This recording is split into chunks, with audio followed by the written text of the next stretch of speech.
ফের একবার মেসির মতো মাঠ ছাড়বার কথা বললেন উত্তর কলকাতা তৃণমূল কংগ্রেস প্রার্থী সুদীপ বন্দ্যোপাধ্যায়। মঙ্গলবার বেলেঘাটার ৩৫ নম্বর ওয়ার্ডে প্রচার সারছিলেন তিনি।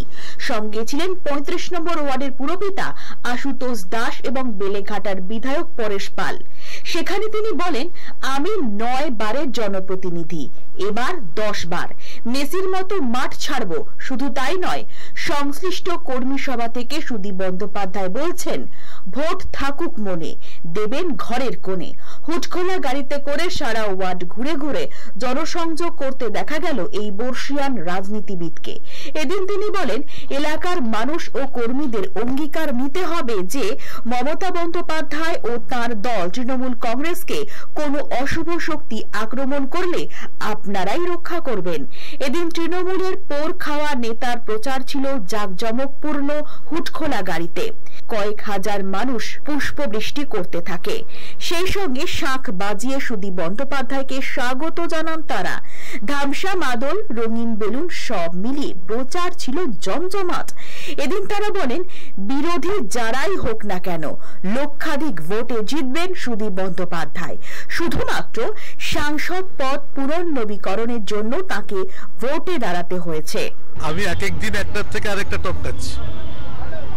আজকে একটা বিরাট রেকর্ড সংখ্যক মানুষ এবং তাতে মহিলাদের সংখ্যা এত বেশি ভাবা যায় না, এবং মানুষের এত উৎসাহের ঢল। আমার ধারণা বিজেপি নিজের শক্তি সম্বন্ধে অ্যাসেসমেন্ট করতে পারছে না। পশ্চিমবাংলায় যদি এই পরিস্থিতি হয়ে থাকে তাহলে বিজেপি ডবল ডিজিটে টাচ করবে এবার লোকসভা নির্বাচনে পশ্চিমবাংলাতে। বিভিন্ন রাজ্যের মুখ্যমন্ত্রীকে এই রাজ্যে এসে ভোট নির্বাচনের লড়াই করতে দেখা যাচ্ছে, মানে তারা প্রচার চালাচ্ছে। কি বলবেন? বাংলার মানুষ অত্যন্ত আবেগতাড়িত হয়, তাদের একটা বাংলার প্রতি আলাদা অনুভূতি থাকে। বাইরের রাজ্য থেকে কে এলো আর কে গেল এসব নিয়ে ওদের খুব মাথা ব্যথা থাকে না। বাংলা বাংলাকে নিয়েই থাকতে চায়, আমরাও বাংলাকে নিয়ে থাকতে চাই, আর বাংলা মমতাকে নিয়ে থাকতে চাই। তাই বাইরে থেকে যতই আসুক ফল হবে শূন্য। আমরা জিতবে তো জিতে রয়েছে, আমরা মার্জিন মারাবো, এটাই আমাদের লড়াই।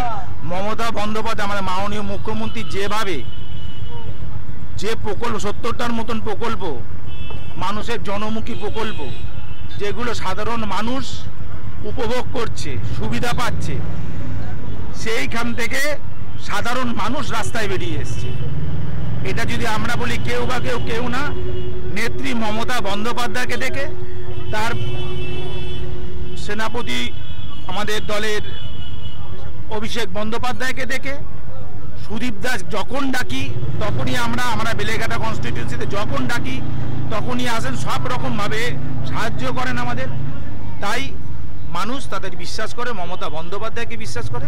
এখানে জয় তো শুধু এখানে না, বাংলায় কত বাড়বে এটাও, বাংলায় এবার কত সিট বাড়বে দেখে নেবেন। Bureau report, channel 10।